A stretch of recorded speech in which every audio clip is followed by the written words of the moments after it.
that one of the worst challenges of being trans, well, besides getting used to having no pockets on any singular article of clothing that you dare to buy, like why don't girl clothes just have pockets? Anyway, the challenge I'm talking about is of course dysphoria. And like this is something you'll just have to face head on as a trans person, and there's no permanent cure for dysphoria. But today we're going to talk about some tips that might actually help mitigate it. When I first started my transition, there was a lot of things that didn't align with what I imagined myself as, especially when it came down to my environment. Like in my mind, I'm Noelle from Black Clover, but then I walk into my room and there's like Arnold Schwarzenegger looks maxing posters on the wall. Not really, but you get what I mean. Like your room can look very masculine because before you knew you were trans, you were still conforming to like what being a guy was. It's like no matter how feminine you feel, if you're in an environment where there's a bunch of masculine objects and decoration around you, it'll slowly pull you back into this boyish mindset and you'll get dysphoria, especially your room. I mean, this is where you sleep and play video games and wear maid outfits when nobody's looking. Look, I didn't say it. You said it. Wait, I said it. Look, it doesn't matter. The point is, this space is really important in our lives, so we need to do something that I call room feminization. And to preface, when I say make your room feminine, I mean what you view as most feminine to you, not what the world deems as girly. Basically, I'm saying don't, turn your whole room pink, right? Even though that's what I did. That's because I like pink. Anyway, if you have straight black bed sheets, maybe switch them out with a different color that feels lighter and more natural to you. Your bed also isn't bedding if there's not 5 to 10 different blow highs across the corner of your bed. Personally, when I wanted to girlify my room, I got these sort of like tapestries that I put up on the wall. It's because whenever I saw a girl's room pre-transition, they always had these tapestries up. When I finally got one, I felt so much euphoria. Why did I do that? Is that how euphoria works now? You can power up with it. Like even when it comes to gaming, switching out my bland keyboard with something that felt a little bit more at home, a pink one admittedly, and like that's just my preference. It made it so that no matter what I was doing in my room, laying down, or if I was playing Celeste on my computer, I would feel feminine doing it. I could fix a motorcycle in my room, and you know what? It wouldn't give me any dysphoria because my room is my motherfucking safe space, and the motorcycle would be pink too. But anyway, like speaking of gaming, a lot of trans girls know you experience a sense of freedom behind the computer. I mean, like there's no need to be attached to any masculine expectations when doing anything online. To start this transition from everything in your life being more manly to now switching over to being like more comfortable and feminine, we need to change the way we're being perceived in the way that we perceive ourselves. And for a lot of us, that starts online. To put it simply, we need to change our online presence. I personally recommend starting by creating an entirely new email, like catgirl42@gmail.com, or I'm liking and subscribing to the Efron YouTube channel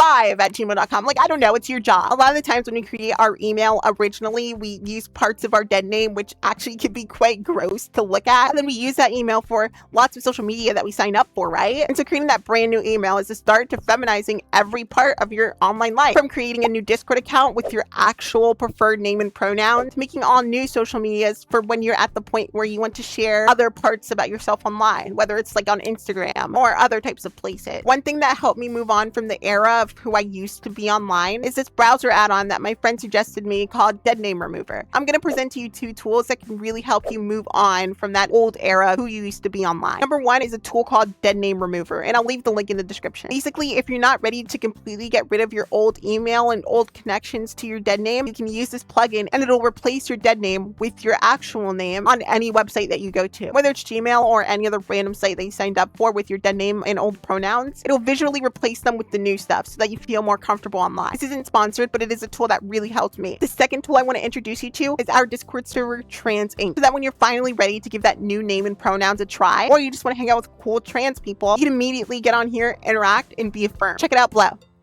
An example of what you can use the dead name remover for is if you're like on the Spotify website and, you want to keep your original name for, people who still think you're a guy, but like personally don't want to see your dead name, you could use that plugin to get rid of it. Speaking of Spotify, one of the best ways to mitigate dysphoria is to listen to female music artists. Like you're a girl. Probably. So the reality is you'll probably relate to female artists a lot more when you're listening to music. And the genre of music actually doesn't matter at all. I can go from listening to heavy rock music like a middle-aged tradeswoman to the most dainty tunes you can imagine. But don't forget, and I know it's easy to, but across every genre, no matter what the genre is, there are female artists who make the same kind of music that you'll probably even relate to more because, again, you both share a woman's perspective, right? And listening to music that comes from a female perspective can give you a lot of euphoria. It can feel more personal. And chat, of course I have to include this. One of the most recommended ways to get euphoria and get rid of dysphoria is, of course, the trans starter pack. If you don't know what the trans starter pack or femboy starter pack is, I've talked about it on my channel before, and it consists of 3 items. A skirt. When you walk, it flows, and you can also see your thighs for the first time.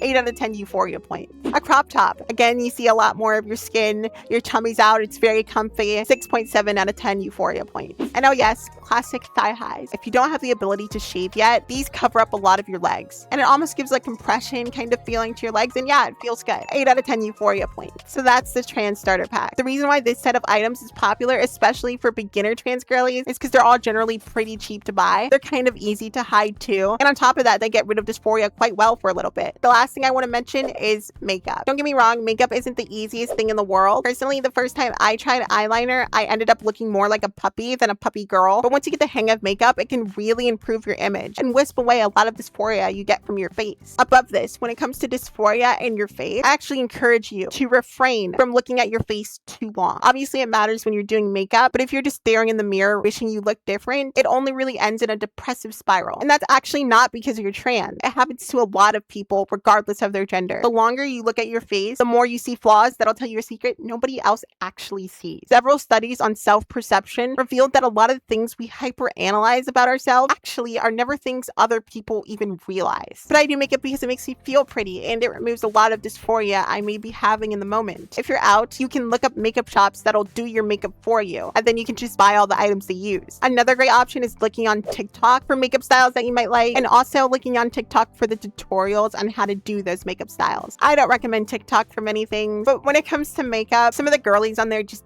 know what they're doing, and the video format is a lot more personable, making it easier to learn how it's done. I really enjoyed making this video, and I also want to thank our Patreon members, Lotion, Ocean Under the Stars, Piper, and Brandy. You know, we're closing out the year. I also think that before the year ends, we're coming up here in 10,000 subscribers, and